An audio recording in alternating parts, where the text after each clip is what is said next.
feeling this. Other rappers is delirious. Yeah, it's really that serious. Better holler if you really feeling me. I gotta keep it 100, ayy. If you don't like it, then fuck it, ayy. We gonna win in the end, yeah, we gonna live in abundance. I gotta keep it 100, ayy. If you don't like it, then fuck it, ayy. We gonna win in the end, yeah, we gonna. I gotta keep it 100. We gotta stop all the stunting. You know we coming from nothing.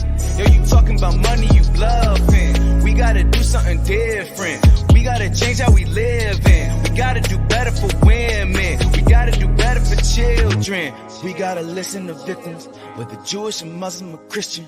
It doesn't matter your religion. You gotta stand against the system, or else you just another villain. How you just sitting there chilling?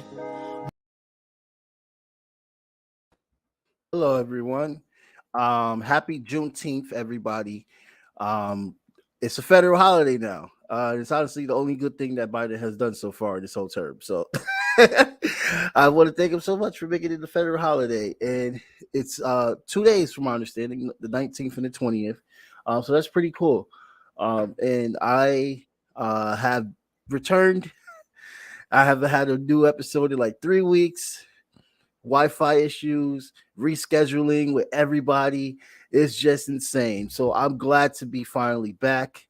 I have another great guest with me today named Dan McCrory. I want to make sure I say it. McCrory. Perfect. McCrory, yes. Yes, McCrory. And this is a very awesome gentleman right here. He has a book out. He has several books out, but one of the books that we're going to get into talking about how capitalism has destroyed the middle class. He has a lot of great background from the Reagan era. He's also a union leader. Being a union worker myself, I'm always great and excited to talk to someone that is pro-union and has also helped out in the union cause. You was like the president of one board, and then you're a part of the co-chair of the writers union, right? That's correct. See, so we're going to get into all of that. But just first time on the show, Dan. Thank you so much for coming on. I was very excited when you reached out to me. I was like, this is going to be a very epic episode. I've been getting reached by people that are very like argumentative, and that's not type of an argumentative platform I have. I like to talk about things that I want to talk about. I see arguments as being a part of a structure, a course for change, but it's not always something you use for popularity or use for clout gaining. That I think that's when it becomes an issue. I don't like that. So I was relieved when someone like you reached out. I was like, oh, all right, this is actually someone that I would like to engage with. More music interviews, of course, but when it comes to actual like working class issues, when it talks about capitalism and the issues about capitalism, because we like to have a culture that does not fully critique capitalism as the way it should be critiqued. That's why it's so important to have these type of conversations on here. So how did you get started? Honestly, like if we could go to the beginning real quick, like how did you get started with just being an activist and learning capitalism is awful? Yeah, well, I grew up in a small town in Texas. I was actually born in LA, but that's a long story. But in Texas, I was dirt poor. I lived literally on the wrong side of the tracks, and I didn't like the way I was treated. And my dad said, "Why do you read and write so much? You need to get used to the fact that you're always going to be poor, and you better learn how to work with your hands."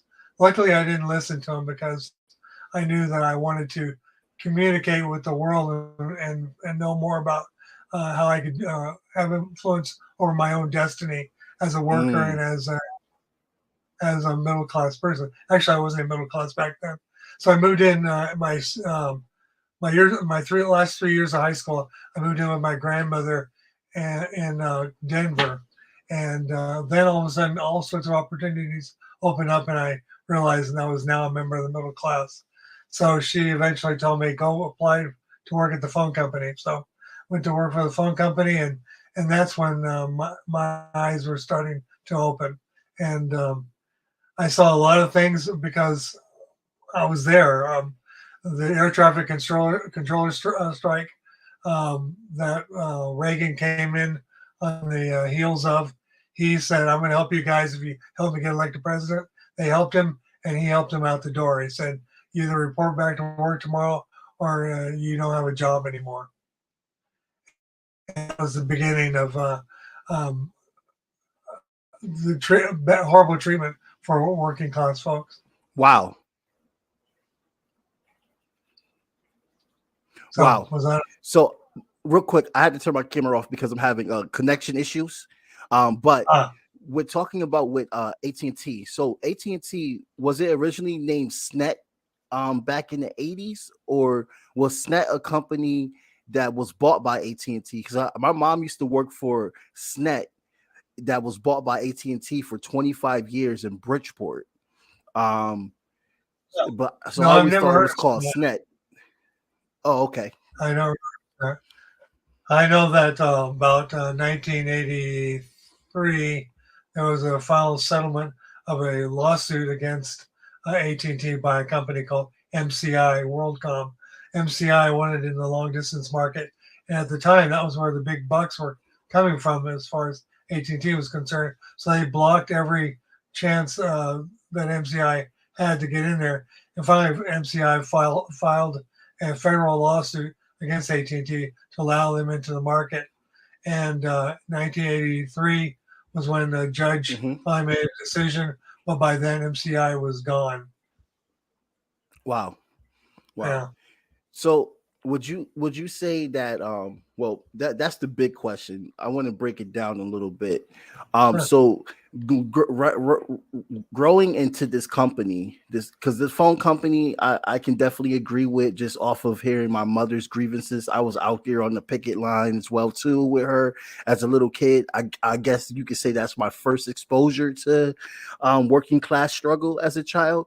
And one thing, there's a lot of issues that people should know about the corruption within that type of business. They had the COINTELPRO, which the Black Panthers were able to. That happened in New Haven, where I'm at. One of the actual leaders are still alive today. I see him sometimes. That was a part of that, exposing COINTELPRO. So you basically were able to get a full understanding of just how the working man.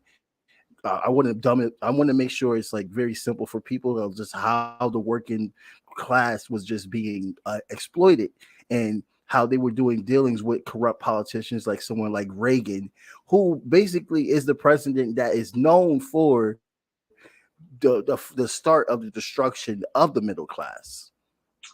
That's very true. And I'm glad you pointed that out, because a lot of people, especially on the other side of the aisle, think that they hold him up as some kind of standard to be achieved. And frankly, you don't need that kind of standard.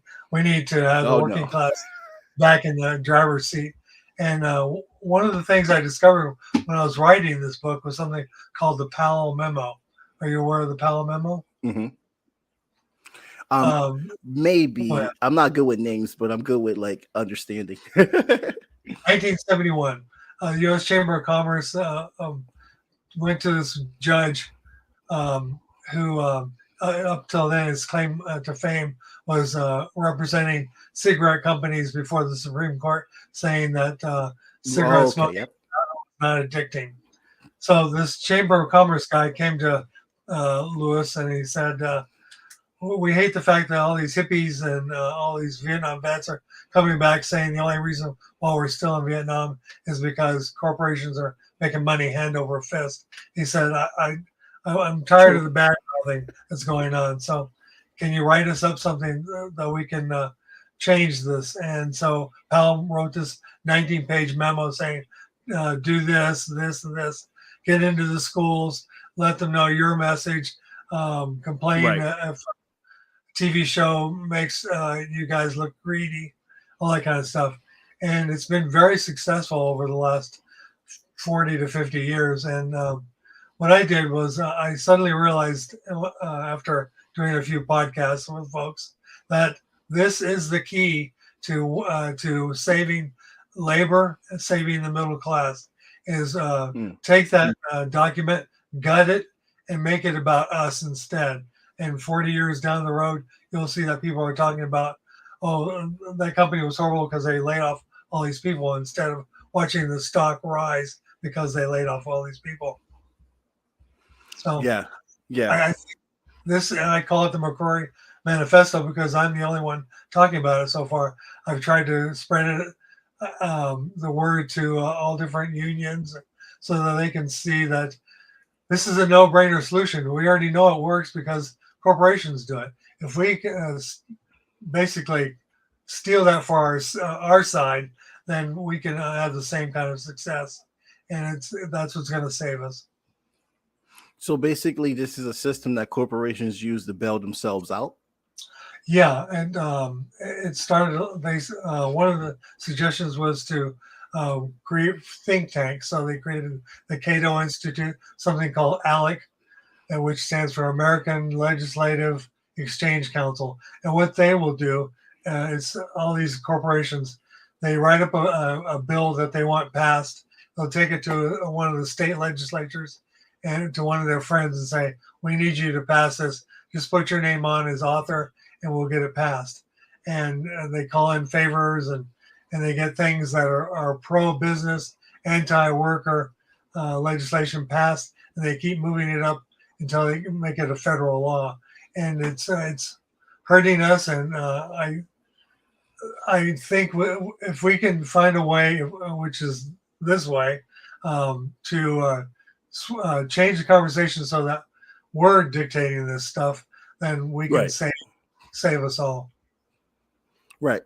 And a lot of the fellow worker does not know about this. This is why it's so important to always have these conversations, these outreaches. One thing I learned about through being an activist myself is that job never ends. I mean, maybe you'll have somebody run third party, but it's not about focusing on winning. It's about getting the message across.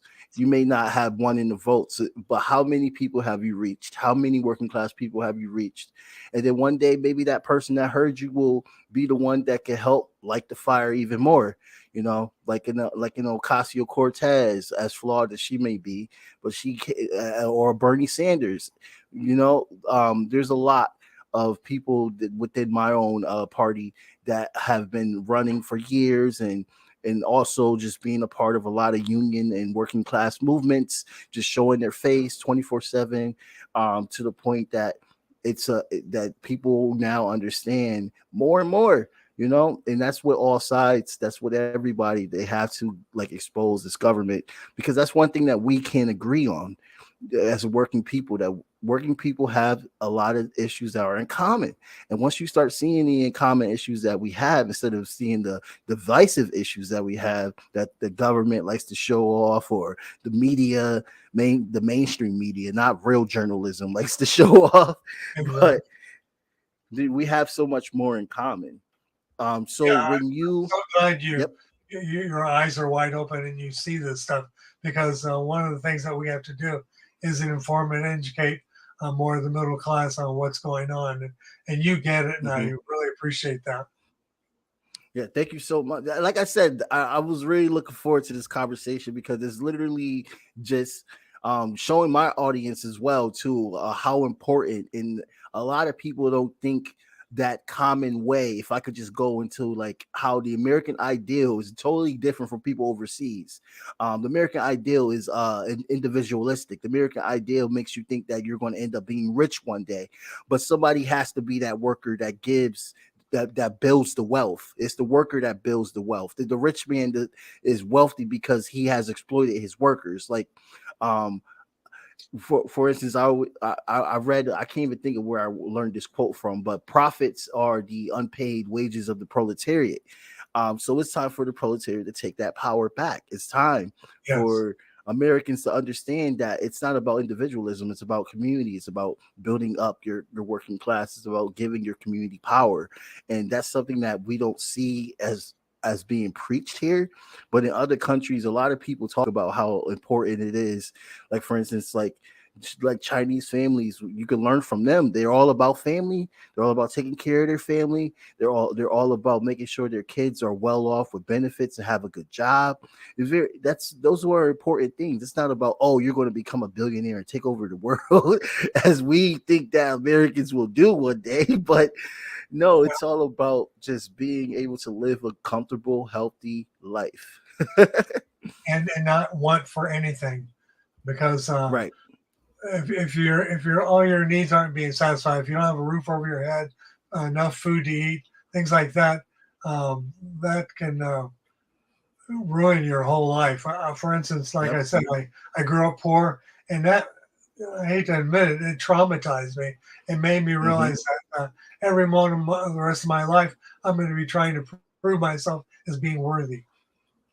And this is what I see as the crime rate that everyone wants to talk about now, because the gentrified communities and the suburban communities are now seeing more of these crimes when it has always been that way.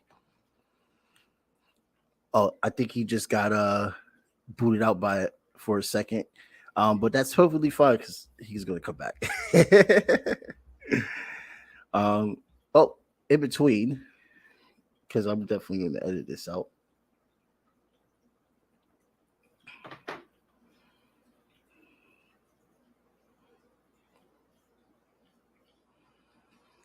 But in between,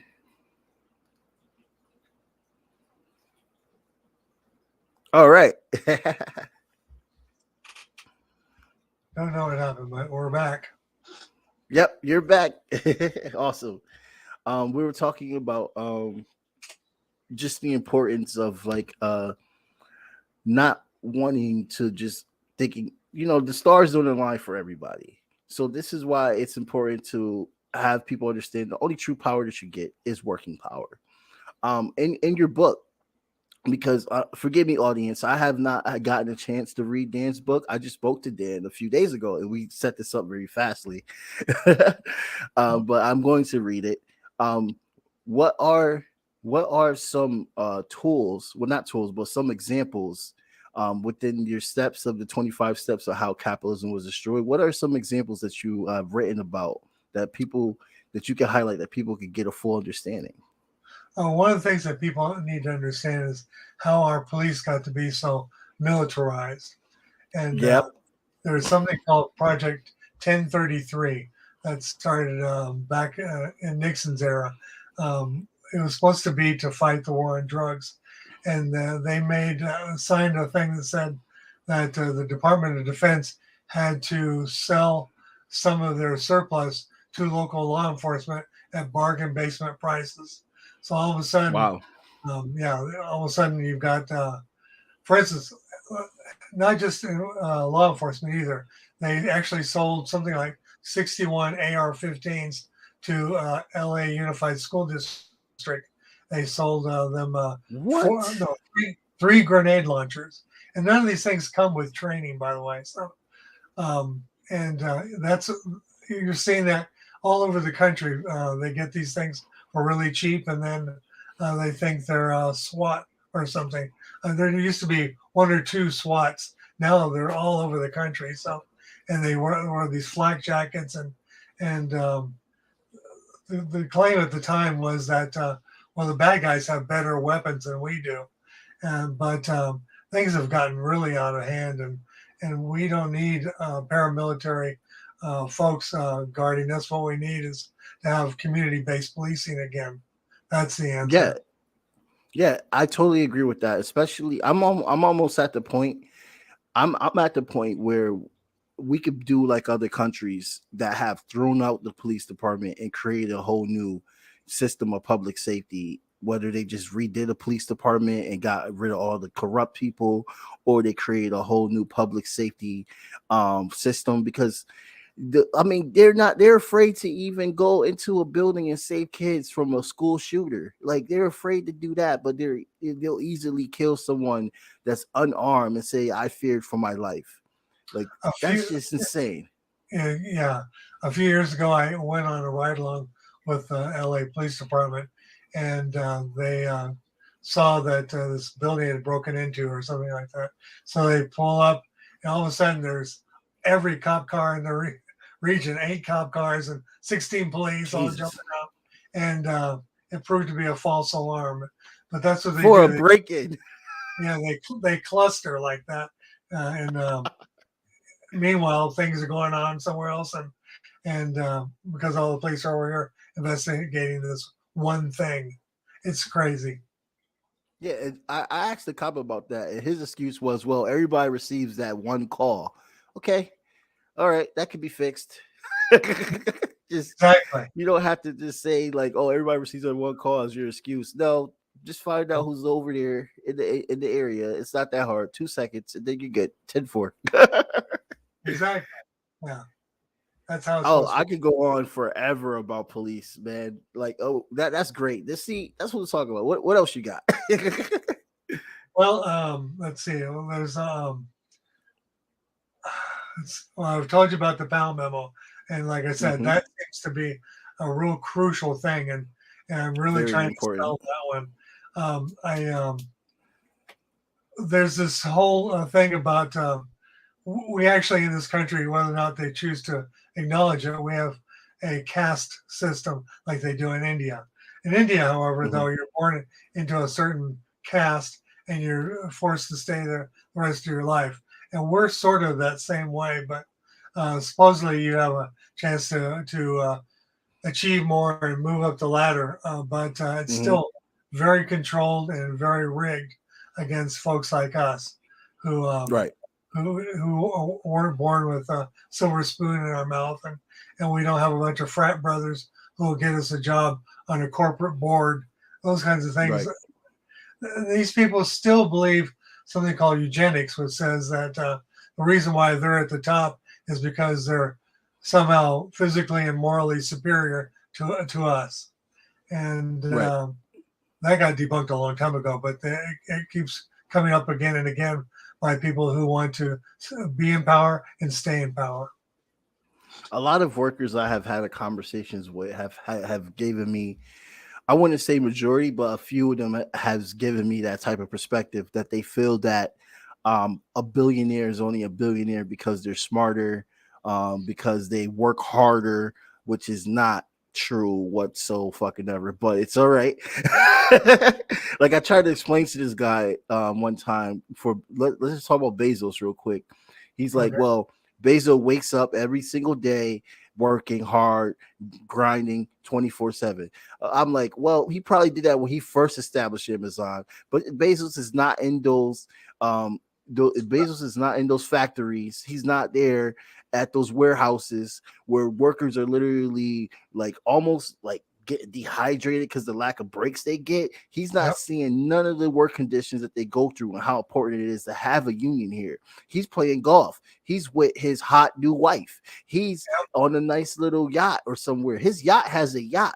That's not hard work. That is somebody that's exploiting. Like Americans have to understand the difference between being an exploiter and being a true worker.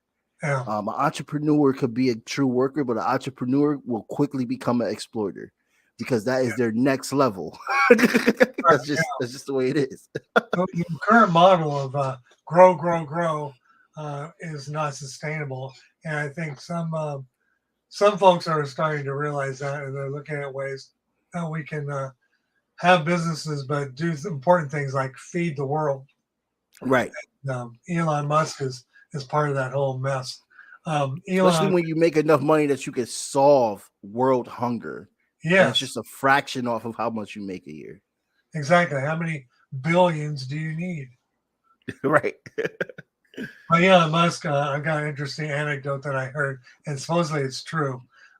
He was talking to his workers at one of his plants, and there was this guy just standing there, not doing anything. And he said, "You, how much do you make? Maybe 1,000 a week?" The guy says, "Yeah, I guess about that." And he says, "Well, I'm tired of you staying there. Here's $1,000. Get out of here and never come back." So he says, "Okay," and he leaves. And somebody said, "Hey, did you know Elon just tipped the pizza delivery guy $1,000?" Oh God, this media is so trash. Yeah, No, see, like that's exactly what I'm talking about. Like you're gonna fire the man just for standing around. Like yeah, that's elitist. That's sure. God acting like you're God. That everybody has to keep working 4 times as hard as you will ever work. We know all know Elon just goes in, sits in the chair. He's a very smart guy. He talks a lot. But Yeah, what about all the scientists and engineers that's behind him? Where's their recognition? And not even exactly. just that. How rich are they? Are they being exploited? I'm pretty sure they definitely are. Exactly. I have a friend. He used to be a bigwig in several different corporations, and he was known for going into a newly emerging democracy and saying, "We want to buy your mineral rights or the rights to your Mhm. water or whatever," and they would exploit them and pay them pennies on the dollar for what was a resource that they could never get back. And Wow.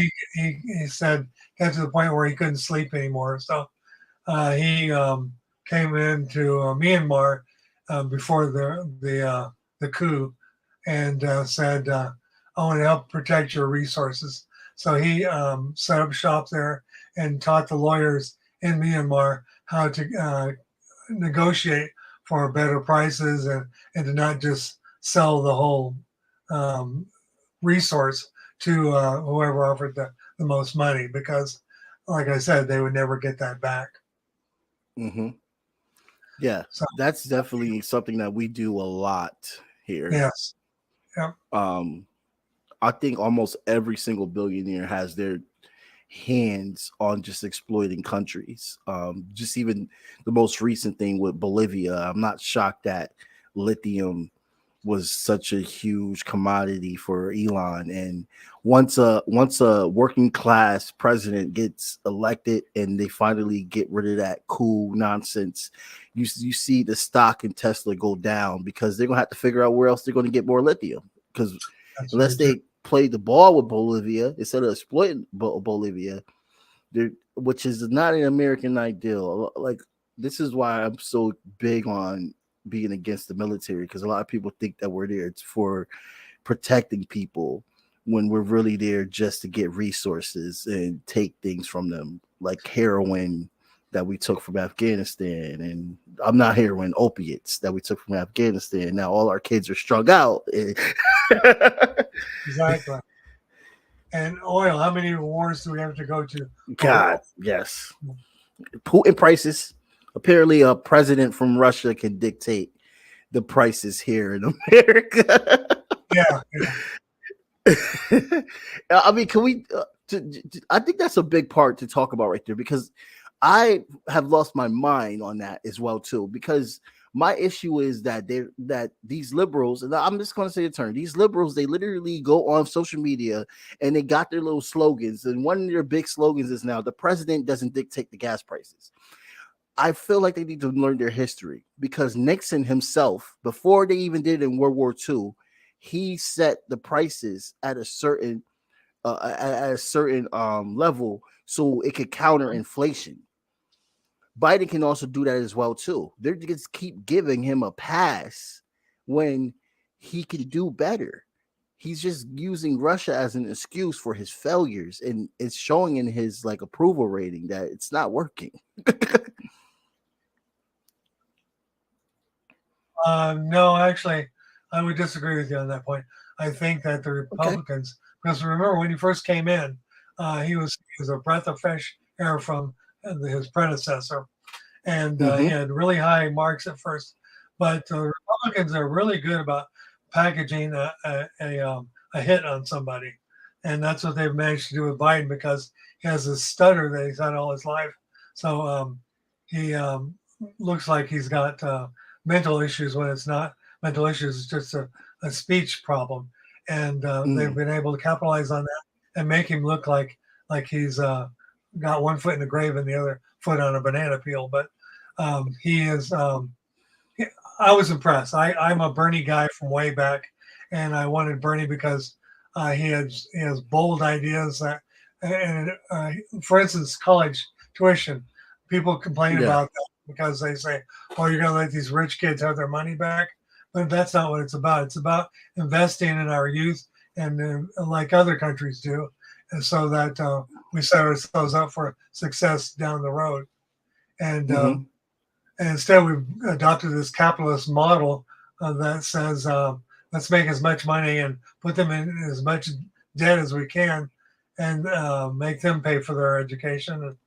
And that's not going to It help doesn't anybody work. in the long run. No, Yeah, but no, Biden didn't do anything for that though. He said no. he was. Actually, he has. He I forget how much it was, but it was only for a couple of different colleges.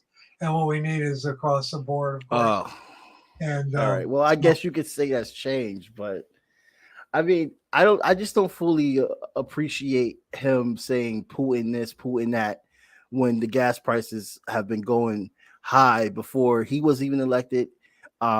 Like just go out and say, listen, this is price gouging. This is corporations trying to get a big deal out of the buck.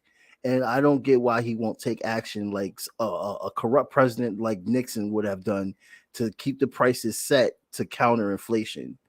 I just think he could do so much more instead of blaming a Russian president that literally has really nothing to do with our American democracy. well, yeah, I agree with that, but I also know that oil companies are taking advantage of this whole thing. In fact, just Correct. about Yep. every commercial entity you can think of has put their prices up through the roof, and people who need a place to live or food to eat are paying those Yep. higher prices.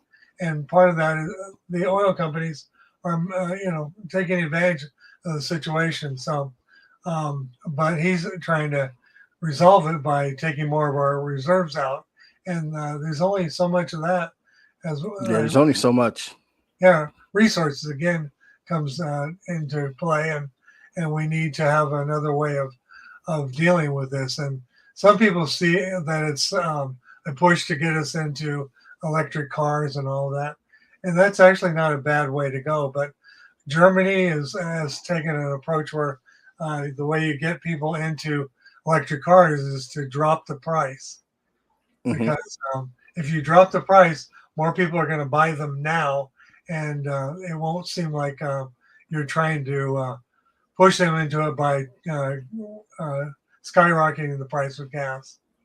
Right, and you see these politicians and some of these rich neoliberal opponents will be like, well, I have a Tesla, so I don't have to worry about gas prices. Like they'll just say that instead Yeah, of like trying to push some type of legislation that can, I don't know, help a working person get an electric car, yeah, acquire an electric car, because that is what is needed now. Like here in Connecticut, they are now giving us if you are a first time owner, you're getting a chance to have a down payment on your first home up to 50 grand, which is really that's really cool.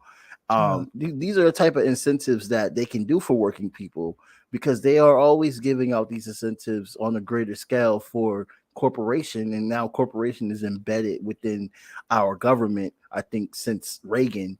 And I think that's another huge entity and problem with why we have the issues that we have today as well too. One of the things that happened here back in the 70s was something called Prop 13, Proposition 13. It was supposed to keep senior citizens from losing their homes because of high um, taxes on the house. And so they created this law that if you, for instance, the house that we live in now, it was given to us by my wife's mom, and we didn't have to pay these exorbitant property taxes because when it stayed in the family. But Hmm. corporations have changed in hands on various properties here in California, and they're using Prop 13 to keep from having to pay, being assessed larger amounts. It was never meant for corporations. It was meant for just regular citizens, like I said, Right. senior citizens. So um, we've got to take care of that loophole so that because property taxes paid for schools and it paid for quality schools, and if the money Right. is not there anymore, then we see what happens to schools. Right, right. Yeah, I agree. I can see why that's such a big deal. Does that coincide? Because a lot of other people think about money and politics. I'm thinking so. So there's levels. There is. You're saying that is Prop 13, right? Am I Yeah, saying the term correctly? So you're saying exactly. that we can just do that, get rid of that, we can have a better start, Well, but no, just that's not undoing it. Okay. what we need to do is close that loophole in the law, because Prop 13 has helped a lot of, like I said, a lot of senior citizens keep their homes because Right. uh, it doesn't go any higher. But what we need to do is we need to close that gap that allows corporations to do the same thing, because, like I said, it was never meant for Right. corporate largesse. It was meant for us. Okay, I see what you're saying. Yeah, So you're talking about taking away that privilege that was meant for the working people that corporations are now taking advantage of, and basically just keeping it extinct only for working people and only for senior citizen living, and the should not be allowed to try and take advantage of that. exactly. I agree. I agree with that. I agree with that. But I just think that I I think that what how can we get started? What I know that we have these conversational pieces, but you say you've been contacting unions as well too. Have they given any input, or have you broke any bread with any other unions besides your union? I sent this originally to Richard Trumka, who was the previous head of the AFL-CIO, saying we need to do this. And his chief of staff sent me back an email saying, "This is great. Keep on dreaming," basically, because Oh wow, yeah. So I was a little disappointed. And I'm now disappointed in that response too. yeah, there's a new chief in town, and that's Liz Schuler, who came from electrical workers, I think. And she is a sharp woman, and the first woman to lead the AFL-CIO. I gave her a copy of Nice. the book. I gave her the piece I just told you about, the McCrory Hmm. Manifesto, and I said Hmm. we need to do this. I have yet to hear back from her. In fact, I think after this interview, I'm going to call her to see if she's even seen this stuff, because, like I said, I gave it to her, and she gave it to an underling, and who knows what happened to it. But and that's why I'm going to all these heads of different other unions, like my first union, communication workers, and the Right. National Writers Union, all these other unions. I try to reach out to them and say, here's my system. One person I showed it to said, this is a no-brainer. We should be doing this. So if I get a critical mass of leaders saying that, Hmm. then we're on the road to recovery, because um, one of the things I mentioned in that piece is a lot of people used to know somebody that was in a union, not so much anymore. And we Right. need people to know that the guy next door to them, or the person they uh, sell groceries to, is somebody who came from a union, and Right. makes all the difference in the standard of living in this country. I told Dan, I totally agree with that. Honestly, that was my next thought. Just listening to what you were saying, just talking about how important before the unions were very powerful, and I know that people can make some criticism here in the states saying that hey, the mob was also part of it too. Whatever. That's just the way it is. You don't just take mob culture and just want to say, oh, this is why unions are bad. No, no, not at all. When Right. you have a country that is union strong, for instance, I don't know if everybody know this, but Cuba, majority of their country is like 93% unionized or something like that. When you have a country that has a lot of unions and it's taking care of their workers, you could build a lot of power within that. And that exactly is something that when people say, oh, well, what is building working power? Here's the aspect of that: unionizing. Unionizing is working power, and when you have a union around, a union can help make decisions for working people better and give them an easy deal compared to a corporation that just says, "Oh well, it's right to work," and you just see how strung out they are, and nobody knows what's going on. We don't talk about politics. We don't talk about politics, but your landlord's talking about politics, your doctor's talking about politics. So it's time for working class people to have an organization that talks about politics and fights for politics that are right for us. And I think that is a great. I think that I honestly I think that is a great way of uh of doing things. Like definitely keep pressuring them, and especially the ones that already told you off record, oh, this has to be done. Pressure them, See, like it's so important, I mean, if you could talk to my union as well too. I'm over here at Yale St. Ray's. Like we just got to keep on. We got that is something that is just so important. And I think because how capitalism has become so absorbing, and we had union busting in the past. That's how the cops were established in the North. If people don't know that, union busting, we had to literally take off that comfortability. The government gets to have a union, guys, but they don't want us having unions. That's the funny part. It's always contradictory. Like they want to use it for their benefit, but then they get mad when people that they need to exploit want the same kind of power. And this is exactly what you're talking about, taking away the abuse that they're giving and doing behind the scenes while working people don't even have the time to figure out what's going on. That's But very if true. they knew, this whole country would be shut down. Like it'll be more strategic, not crazy and embarrassing like January 6th. It'll be a real revolution. That's why I wrote the book. To pass along the things that I learned to your generation and the generations coming up behind you. Because if we don't, we're going to be like we were back in the 20s. We're going hand in hand and saying, "Please, can I have enough money to eat on?" Because if they had their way, we would make a lot less than we do now. And what I like about unions, they've got problems. There's corruption and malfeasance, but also at in corporate boardrooms, there's also that they just hide their problems.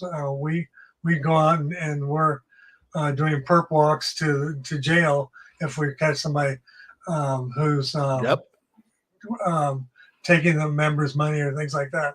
I've actually been a prosecutor in a couple of different unions, and I went after union leaders who did those kinds of things. And one case, they ended up in prison. Another case, they were banished from the union for life because we need to be constantly vigilant. And I just wish we had that into corporations so that we could see what they're up to. Right. I totally agree with you on this. Totally. And if anybody's hearing this that's a part of a union, you got to reach out to this guy, have him talk to your union, because this is like really important. And this is not even just, this is a good step. You know what I mean? It's not something that's like as like optimistic that I will say like, you know what, we just got to throw the whole system away. Oh, this is a good step right here. Honestly. It's not even asking for much. The only people that are going to be mad are the people that makes millions of dollars using that loophole. That's the only ones who are going to be mad. And honestly, who cares for their feelings? Who cares? Yeah. We can't even get baby formula on here. Well, it's got to be about us. So, and I really think the McCrory Manifesto sets it up so that we can the conversation can come back to us and be about us and about how we can make life better for the middle class. Because one of the sequels to this book I've been working on is called Capitalism Kills the Global Edition. Because in one of the chapters of my book, I interviewed a guy from a union in Geneva, Switzerland, and he said, "Let your readers know in your book that this is the way you guys are tackling these issues." He said, "Here in Europe, we're handling them in a much different way." So what I did was I'm writing this book where I compare Thailand and Morocco and Canada and France and saying the success of your country depends on how you treat your middle class. So I'm trying Yep. to show that correlation. That is so true. That's really is, because this middle class, on the middle class alone, it's so much smaller than it was before. And like when we had this is the whole reason why there was a New Deal when it comes to FDR. Yeah. And we haven't had a policy changer like that, like FDR. I don't even know if I could compare another president. And you just see how much turmoil the country was in that forced him. Because I'm not going to say he was like off the goodness of his heart. No, that was the working people that forced him. And we need to get that back, because we're literally returning. I think we're already there. Yeah. Especially for the poor class. The middle class is dwindling rapidly. People are losing homes 24/7, and then they get mad. You gotta understand, these politicians, they are out of touch. They don't see that. They're always in SUVs, limos. They're always around Secret Service or whatever their protecting system is. They're in the nice resorts. They're in the nice communities all the time. They never really ever visit the real America. We'll fall into the trap of painting everybody with a broad brush. There are people that care a lot about the working class, and one of them is Bernie Sanders. I don't know how you feel about him, but Oh, I like him. Oh, okay. So many of the things that he said, corporate boards, that most of the positions on a corporate board should be held by employees of that corporation, and Right.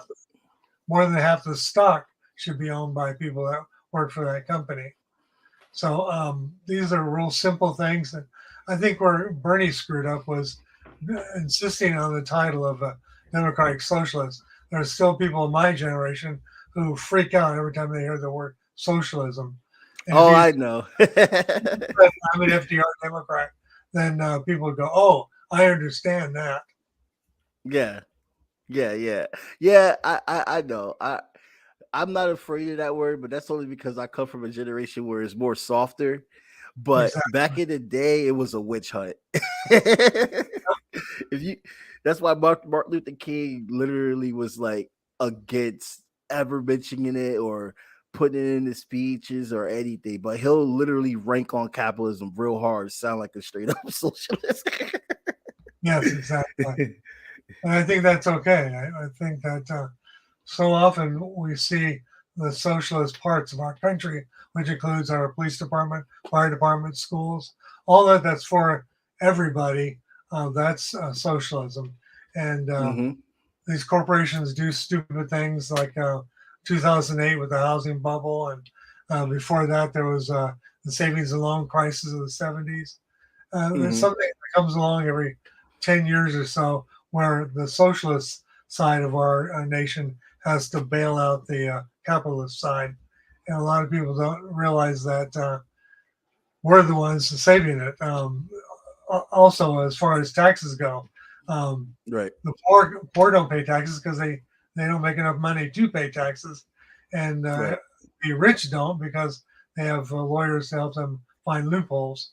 So the growth of the country, the maintenance, the bridges, infrastructure, all that is on our backs, the middle class, because we're the ones that pay our taxes, and that's where the money goes. Is to hmm and if you've got fewer middle class, then somebody's chest is not going to be full enough to fix that street or that bridge, and we've seen what happens in that case. I definitely agree, Dan. I want to thank you so much for coming on. Um, I definitely would like to get you back on. There's so much more. Honestly, I want to read. I want to read what you have out so far, and then I want to get you right back on, um, because this is a really good conversation to have. And definitely one thing when you were talking about how they're bailing themselves out, one reference that people could get to that's like more recent. If you read Obama's book, A Promised Land, he goes into detail about how he had a choice. He literally says this. He had a choice to either bail out the people bail out the people that own homes, or he had a choice to bail out the Wall Street. And he goes into detail on why he decided to bail out Wall Street. So I people should definitely check that out because he was blatantly honest right there. Yep. If you're a TikTok subscriber, I have a channel on there that I talk about a lot of these issues in depth. And awesome. There's an opportunity there to also ask me any questions or leave me any messages.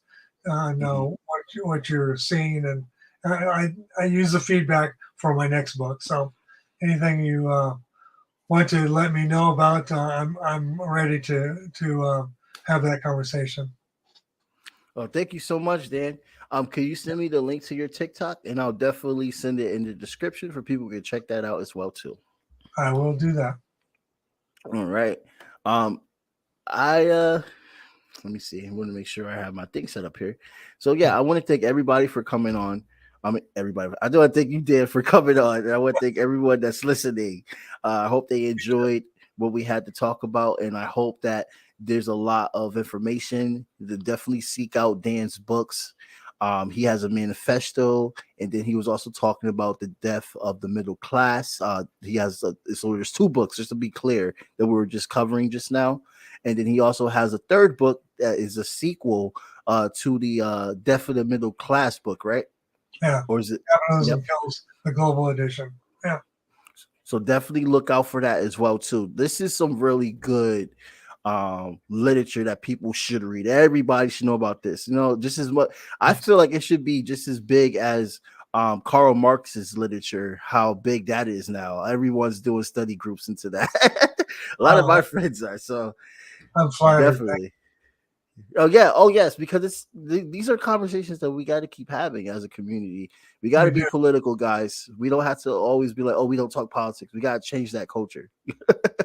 Yeah, we just have to be civil about it. Yep. Exactly. Example, how we were civil about our disagreements with Biden. We had a civil conversation. Yes. That's exactly the culture that needs to be now, instead of all the cancel and all that hoopla and stuff. Like, talk. Yeah, somebody a long time ago talked about the marketplace of ideas. That's what Americans are known for. And if we can get back to that and share these different perspectives, I think the country will be better for it. Right. Well, thank you so much, Dan. And hopefully I have better Wi-Fi next time I speak to you. Me too. And everybody, yeah, definitely. And everybody else, have a really good day. Blank period, yeah. On my black, brown, and indigenous. Gotta holler if you really feeling this. Gotta holler if you really real enough. Other rappers is delirious. Yeah, it's really that serious. Better holler if you really feeling me. I gotta keep it 100, ayy. If you don't like it, then fuck it, ayy. We gonna win in the end, yeah, we gonna live in abundance. I gotta keep it 100, ayy. If you don't like it, then fuck it, ayy. We gonna win in the end, yeah, we gonna. I gotta keep it 100. We gotta stop all the stunting. You know we coming from nothing. Yo, you talking about money, you bluffing. We gotta do something different. We gotta change how we live in. We gotta do better for women. We gotta do better for children. We gotta listen to victims, whether Jewish or Muslim or Christian. It doesn't matter your religion. You gotta stand against the system, or else you just another villain. How you just sitting